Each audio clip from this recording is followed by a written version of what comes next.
I guess you did something like an audit of their business or a kind of, yeah. So can you say, I mean, we probably don't need a whole lot of detail here, but just what were maybe some of your main findings when you did the audit?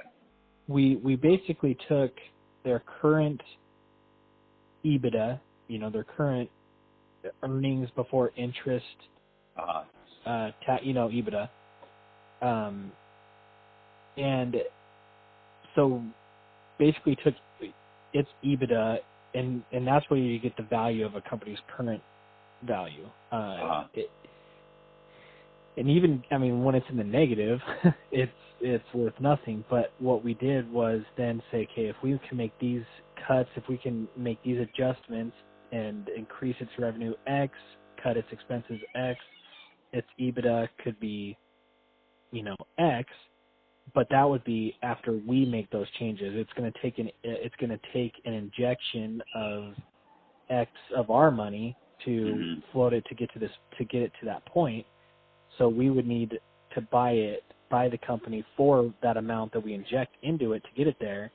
But then, and so we'd be 100% owners of it until once we get it to that point, you can then buy it back from us with its own profits over the next 5 years, paying us X amount like a loan for those 5 years. And then after 5 years, you own it 100%. And but we made 10 times on our money over the next 5 years. Oh, I see. So the amount that they would pay back to you would be 10 times greater than what you bought it for. Exactly. But we provided them a vehicle that now not only can they pay us 10 times back our money, they now make more than they've ever made. I see. Okay. So in addition to paying you 1,000% of what you invested, they would also be clearing a much higher profit than they had gotten. Totally. Yeah, they could choose to pay us off quicker, and so they'd be, because it's a set amount that then has interest on it, just like a bank loan. But we help provide it. We help turn their company around to service a bank loan, unlike just a regular bank loan. Yeah, got it. And so then if they want to save money on interest over those, 5, 8, 10 years, whatever we negotiate at the beginning, they can save money in the long, over interest if they pay it off sooner. So it's in their best interest to pay it sooner, and we would love to get it back sooner because we'll still make 10 times our money. But the interest is fine as well until we get it. So.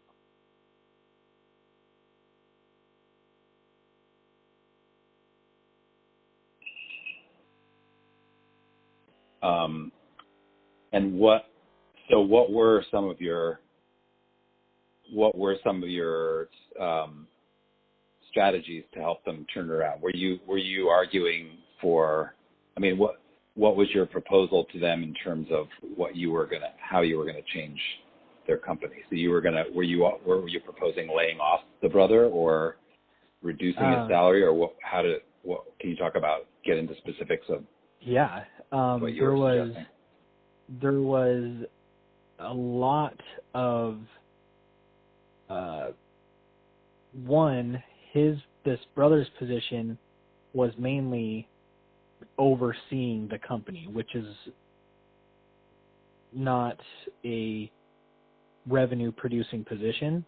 Mm-hmm. It's a complete expense, which is fine. A lot of companies need that, but in this downturn, the CEO could have been doing that instead of having to have a separate COO, which is what the brother was, do that for him. And so getting rid of that salary at the beginning was a huge savings to then put into more potential material, because the inventory was way low, which is why their EBITDA was very low. And so the turnaround time to their clients was like 6 to 8 weeks for a suit. And so it was one of their sales reps was saying that they weren't getting a lot of sales due to the long turnaround. And so restructuring the the funds to help get a little bit more material, more stuff, or money to be able to expedite processes was going to be a big potential advantage for the salesman. But the salesman was on a salary plus commission. So we did a thing where we were proposing to do higher commission and lower salary. To incentivize him to get even more money if he sells it, with the ability to do quicker turnarounds. But we share the risk. We're not having to pay him to not get sales. And so, and there was actually 2 salespeople for that in that boat. And so we were making those 2 adjustments, and then there was some back rent that was late and had balances to get caught up, as well as some different taxes and things. So there was a little bit of money needing to inject to keep it current and healthy, as well as these changes to be agreed to in order to run efficiently moving forward. And those few things were big no-nos on there. So everybody kind of was comfortable and complacent on their salaries. They didn't really want to work much harder or feel the burn a little bit. Yeah. Of having to work for your money. Right. Sorry, did you say you were reducing you were proposing to reduce salaries or eliminate salaries? Of the salesman? Yeah, of the salesman. Reduce to pretty much minimum wage, where they're making a minimum wage plus a much better commission. So if they would have been doing the same sales that they were doing 2 years ago, they'd be making more than they were even currently, but they would have to hustle. And that, of course, was unattractive to both, and which was a big tale. I was like, look, I'll go get salesmen that would love to. But the thing is even the salesmen were friends, not brothers, but they were friends. And so they were kind of like, well, we don't want to lose our friendships as well. And I was like, well, you guys are just begging to bury yourselves. So, yeah. So if having to keep the salesman on at that price, that, it was a bad recipe.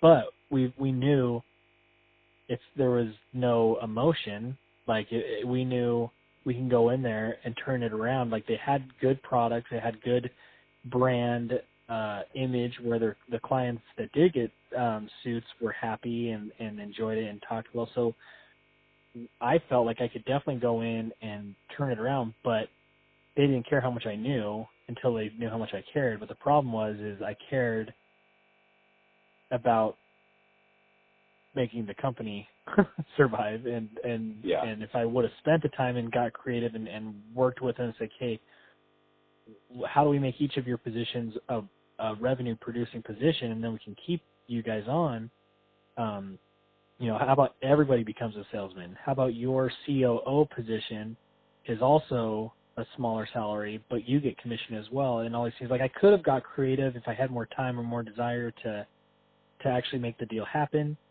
but I didn't. I have a lot of other irons in the fire that I had to tend to. But it was a big eye-opener of it was a slam dunk. It would have been a moneymaker for both parties if they just accepted it how it was, but I don't blame them for not, because there was a lot more than just business involved. There was a lot of relationships, and so they don't care how much you know until they know how much you care. And at the time, unfortunately, I didn't care too much. Yeah. Right. So you think that if you had, so you're saying if you'd gotten more creative and gone to the COO, and instead of saying, well, you're just canned, we can't make this work with you, what if you had gone and said to the brother or to the COO himself, how can we redefine your job position so that you're producing revenue because that's what this company desperately needs right now, like something like that. Yes. Yeah.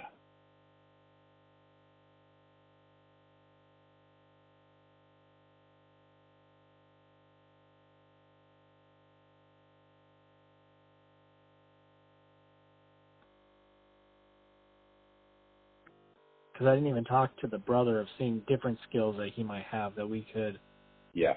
you know, I just sent the proposal back and gave a brief explanation to the CEO of, hey, this could be a great deal, this could be a great plan for both of us. But then, you know, as he responded back to the email of all the things that he was worried about, it was kind of right at the time that I said, no, I understand your positions, I understand your difficulty. It would be too difficult and too time consuming for me to do anything other than the proposal that I sent you. And so we just kind of stopped, and the train stopped there. And but like I said, I could have hold on real quick. Hello? Oh, Kyle and Scott are. You can Sharon's office. They can meet in there. Thank you. Sorry about that. Okay. So you basically just sent him this proposal. Then did you like come over and walk him through it, or was it really literally just like sending him a PDF or?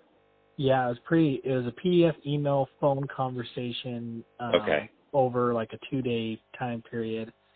And when he started expressing he was fine with the numbers. He was fine with everything else. He was, of course, just fine about just terrified about the executing of it all.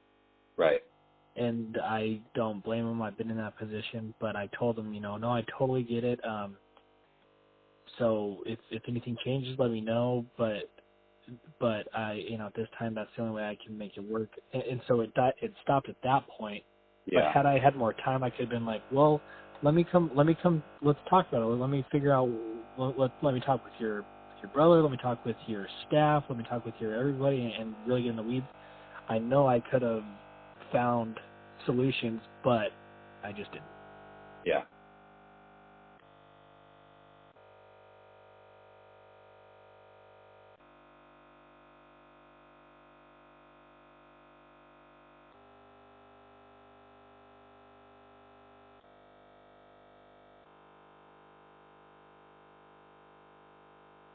Yeah. Okay. That's great. I think those. I'm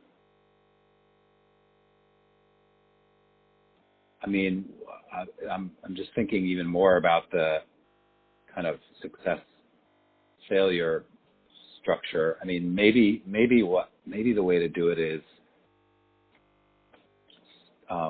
each chapter should have like a success case study, a failure case study. And yeah. I mean, it sounds like this chapter is people don't care how, I don't know what the title would be, but the principle would be people don't care how much you know until they know how much you care. And totally. Right. This whole phone conversation has consisted of a successful version of that and an unsuccessful version of that. So maybe that's a chapter right there. I love it. Yeah. Okay.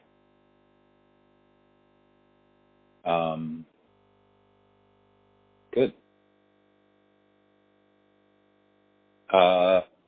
So that's just about an hour. Yeah. So maybe, I mean, I'm just trying to think how to use our time. I mean, maybe we just keep generating ideas, and in the meantime, it'll take me. I think I said hastily yesterday that I could start writing that other one up this week, but then I forgot to build in the fact that it takes a few days for the transcribers to do the transcription. So realistically, I can start writing these things up next week, like Monday. Okay. Yeah. And I can't. Yeah, I don't know. Maybe mean, we'll see. I might, maybe I'll have, one day I'll be traveling next week, but I'll have 4 days of work. I might be able to, I don't know, I'll try to crank out a draft of a chapter. Maybe I'll use this one to start with just because it's so clear. We've got the principle, we've got the success story, and we've got the failure story. So maybe I'll just start there and see how that goes as a potential structure. So I'll aim for next Friday, but this being the first chapter, I can't predict exactly how long it takes, but I'll aim for a week. Aim for a week from Friday. That works for me. Okay. And so we're on for Thursday? Yes. Uh-huh. Okay.